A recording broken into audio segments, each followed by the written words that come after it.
दोस्तों, पाकिस्तान का खजाना खाली हो चुका है। अंतर्राष्ट्रीय मुद्रा भंडार यानी IMF और दूसरे देशों से मिली खैरात के सहारे उनका खर्चा किसी तरह चल रहा है, लेकिन कंगाली की हालत में भी पाकिस्तान भारत से मुकाबला करने की ख्वाहिश नहीं छोड़ रहा है। कंगाल पाकिस्तान ने चीन से J-17 और J-10C फाइटर जेट हासिल कर लिए हैं। पाकिस्तान ने चीन को 36 चेंगड़ू J-10CE लड़ाकू विमानों का ऑर्डर दिया है। इनमें से 20 डिलीवर हो चुके हैं और 16 आने वाले हैं। लेकिन अब खबर है कि भारत पर बढ़त हासिल करने के लिए पाकिस्तान 14 और J-10C फाइटर जेट का ऑर्डर करने वाला है, जिससे उसके पास इन विमानों की संख्या 50 हो जाएगी। ऐसे में चलिए जानते हैं कि पाकिस्तान के J-10C फाइटर जेट की ताकत क्या है। साथ ही हम इसकी तुलना तेजस MK1 से करेंगे, क्योंकि ये दोनों फाइटर जेट मीडियम वेट की कैटेगरी में आते हैं। चलिए ज़रा देखते हैं कि भारत के इस फाइटर जेट और पाकिस्तान के इस फाइटर जेट में कौन ज़्यादा ताकतवर है। वीडियो को गौर से, सावधानी पूर्वक और बहुत ही ध्यान से सुनिएगा। दरअसल पाकिस्तान की वायुसेना ने पहले J-F-17 को साल 2010 में अपने स्क्वाड्रन में शामिल किया था, जबकि भारतीय वायुसेना ने जनवरी 2015 में इसी श्रेणी के हल्के लड़ाकू विमान LCA तेजस MK1 को अपने बेड़े में शामिल कर लिया था। पाकिस्तान एयरफोर्स के पास लगभग 150 स्वदेशी J-F-17 विमानों का बेड़ा है, वहीं भारत के पास लगभग 50 LCA तेजस है। पाकिस्तान ने J-F-17C का पहला बैच मार्च 2023 में शामिल किया, जबकि भारत के एडवांस LCA MK1A को जल्द ही शामिल किया जाना है। भारत ने 2015 में राफेल के लिए समझौता किया था, जिसके जवाब में पाकिस्तान ने चीन के साथ J-10CE की खरीद की। पाकिस्तान ने 2021 में इस सौदे पर हस्ताक्षर किए थे। अब भले ही पाकिस्तानी वायुसेना के पास फाइटर जेट की संख्या अधिक हो, लेकिन क्या ये फाइटर जेट भारत के तेजस का सामना कर पाएंगे? दोस्तों, चेंगड़ू J-10 एक मीडियम वेट एक इंजन वाला मल्टी रोल लड़ाकू विमान है, जिसमें डेल्टा विंग, कैनाट डिज़ाइन और fly by wire flight control लगा हुआ है। इसे हवा से हवा में लड़ाई के लिए बनाया गया है, लेकिन यह स्ट्राइक मिशन भी कर सकता है। चौथी पीढ़ी के इस विमान ने 1998 में पहली बार उड़ान भरी थी और 2005 में इसे सेवा में शामिल कर लिया गया था। चीन ने अब तक 600 से अधिक J-10 विमान बनाए हैं, जो PLA की वायुसेना नौसेना के साथ पाकिस्तानी एयरफोर्स के साथ उड़ान भर रहे हैं। चीन ने J-10 लड़ाकू विमान को इजराइल के IAI लवी को देखकर तैयार किया है। बताया जाता है कि चीन ने उस लड़ाकू विमान की तकनीक भी कॉपी करके पाकिस्तान को सौंपा है, जिसे इजराइल ने 34 साल पहले ही बनाना बंद कर दिया था।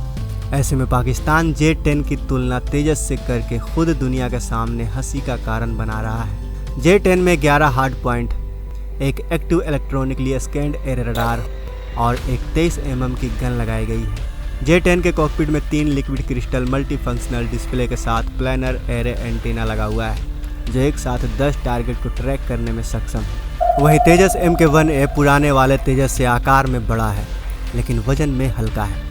नया तेजस 43.4 फीट लंबा और 14.5 फीट चौड़ा है। तेजस MK1 में digital fly by wire flight control system लगा हुआ है। यह सिस्टम मैनुअल कंट्रोल की जगह काम करता है। इससे फ्लाइट के बहुत से मैकेनिज्म को कंप्यूटर कंट्रोल करता है।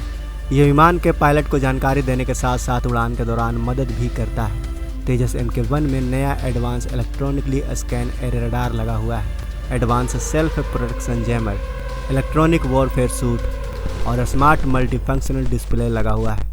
इतना ही नहीं, तेजस MK1 air radar warning receiver से भी लैस है। इसे विमान के टेल के ऊपर लगाया जाता है। ये सिस्टम रडार के रेडियो एमिशन का पता लगाते हैं और पायलट तक एक चेतावनी जारी करते हैं, क्योंकि जब कोई रडार सिग्नल का पता लगा लेता है तो वो लड़ाकू विमान के लिए ख़तरा बन जाता है। इसलिए तेजस MK1 में सेल्फ प्रोटेक्शन जैमर लगा हुआ है, जो रडार जैमिंग और दुश्मन के इलेक्ट्रॉनिक वॉरफेयर के ताकत को कमज़ोर करता है। यह सिस्टम जानबूझकर रेडियो फ्रिक्वेंसी सिग्नल भेजता है, ताकि दुश्मन के रडार के रिसीवर को शोर या फिर गलत जानकारी देकर उसके ऑपरेशन में इंटरफेरेंस किया जा सके। इसके साथ ही तेजस MK1 में इलेक्ट्रॉनिकली काउंटर मेजर पोर्ट भी लगाया गया है। यह दुश्मन के सर्विलांस और हमले की क्षमता को कम कर देता है।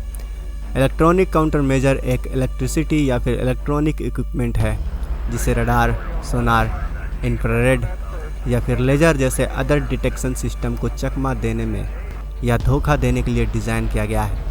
तेजस MK1 की स्पीड 2200 किलोमीटर प्रति घंटा है। इसका ऑपरेशन रेंज 739 किलोमीटर है। हालांकि एरियल रिफ्यूलिंग की मदद से इसकी ऑपरेशनल रेंज को बढ़ाया भी जा सकता है। तेजस MK1 में 9 हार्ड पॉइंट लगाए गए हैं जिससे यह तकरीबन 4000 किलोग्राम तक के वार हेड या फिर मिसाइल ले जा सकता है। इसमें ब्रह्मोस मिसाइल से लेकर BBR, अस्त्रा मिसाइल, निर्भय मिसाइल समेत मीटियोर मिसाइल से भी हमला किया जा सकता है। साथ ही पाकिस्तानी वायुसेना और चीनी वायुसेना को युद्ध लड़ने का भारतीय वायुसेना जितना तजुर्बा भी नहीं है, और यही वजह है जो तेजस MK1 को पाकिस्तान के J-10CE से कई गुना बेहतर बना देती है। वैसे दोस्तों, ये तुलनात्मक जानकारी जानने के बाद आपको इन दोनों फाइटर जेट में से कौन सा फाइटर जेट सबसे ज़्यादा ताकतवर लगा, हमें अपनी राय कमेंट बॉक्स में अवश्य बताएं। वीडियो पसंद आई हो तो इस वीडियो को लाइक करते हुए अपने दोस्तों के साथ शेयर करना बिल्कुल भी ना भूलें। अगर आपने अभी तक इस चैनल को सब्सक्राइब नहीं किया है तो इस चैनल को भी सब्सक्राइब कर लें। मिलते हैं अगले वीडियो में। जय हिंद, जय भारत।